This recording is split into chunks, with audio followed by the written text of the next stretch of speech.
Welcome to நம் சமையல். இன்றைக்கி பார்க்க போகிறது சிக்கன் சாபீஸ்.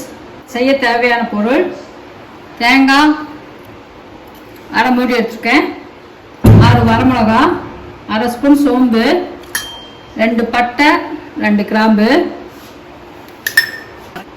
2 ஸ்பூன் கொத்தமல்லி தூள். இதெல்லாம் வச்சு அரைச்சிடலாம். வணக்கத்துக்கு எண்ணெயில் ஒரு பட்டை, ஒரு கிராம்பு, வெங்காயம், ஒரு வெங்காயம், ஒரு தக்காளி, கருவேப்பிலை. இப்போ எப்படி செய்யலான்னு வாங்க பார்க்கலாம். கொத்தமல்லி தூள் 2 ஸ்பூன், 2 பட்டை, 2 கிராம்பு, சோம்பு அரை ஸ்பூன், வரமிளகா 6, தேங்காய் அரை மூடி. தண்ணி ஊற்றி நல்லா பேஸ்ட்டாக அரைச்சிட்டு வந்துடலாம். இப்போ இதை அரைச்சிட்டு வந்துட்டேன். எப்படி செய்யலான்னு பார்க்கலாங்க. குக்கரில் 1/2 கிலோ சிக்கன் போட்டிருக்கேன். அதில் இப்போ அரைச்சதை போட்டலாம். தேவையான தண்ணி ஊற்றிக்கலாம்.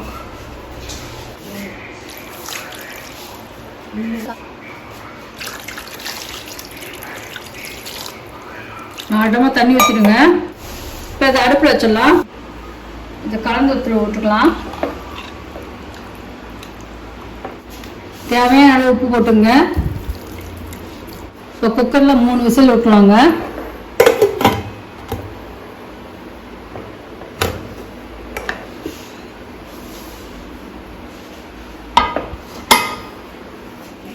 சத்தம் அடங்கிடுச்சு. கோழி சாபீஸ் குழம்பு எப்படி வைக்கிறேன்னு பார்ப்போம். அடுப்பில் இரும்பு வடசட்டி வைக்கிறேன். நல்லெண்ணெய் 3 ஸ்பூன் ஊற்றுறேன். ஒரு பட்டை, ஒரு கிராம்பு போட்டுக்கிறேன். அடுப்பை கம்மியில் வச்சுருங்க. இஞ்சி பூண்டு இதிலே போட்டலாம்.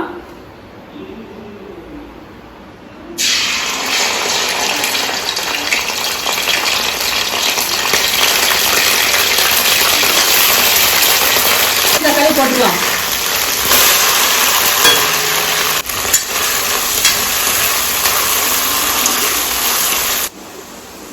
தக்காளி வணங்கிறதுக்கு கொஞ்சோண்டு உப்பு.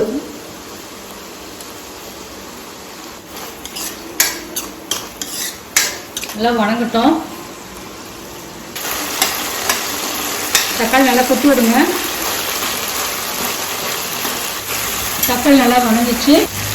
இப்போ சிக்கன் கிரேவி ஊற்றிடலாம்.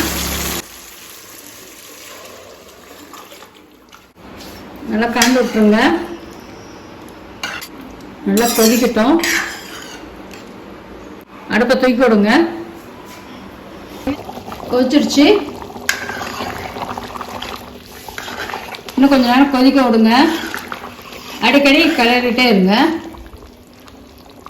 கொதிக்க கொதிக்க தான் நல்லா வாசம் வரும். இதை சுண்டிக்கிச்சு. இப்போ உப்பு காரம் பார்த்து சரி பார்த்துட்டு அடுப்பை ஆஃப் பண்ணிவிடுங்க. கடைசியாக கொத்தமல்லி தழை இதில் தூவி விடுங்க. அப்படியே சிக்கன் சாபீஸ் ரெடி ஆகிடுச்சு. வீட்டில் செஞ்சு பார்த்துட்டு கமெண்டில் சொல்லுங்கள். மீண்டும் அடுத்த ரெசிபியில் சந்திப்போம். தேங்க்யூ.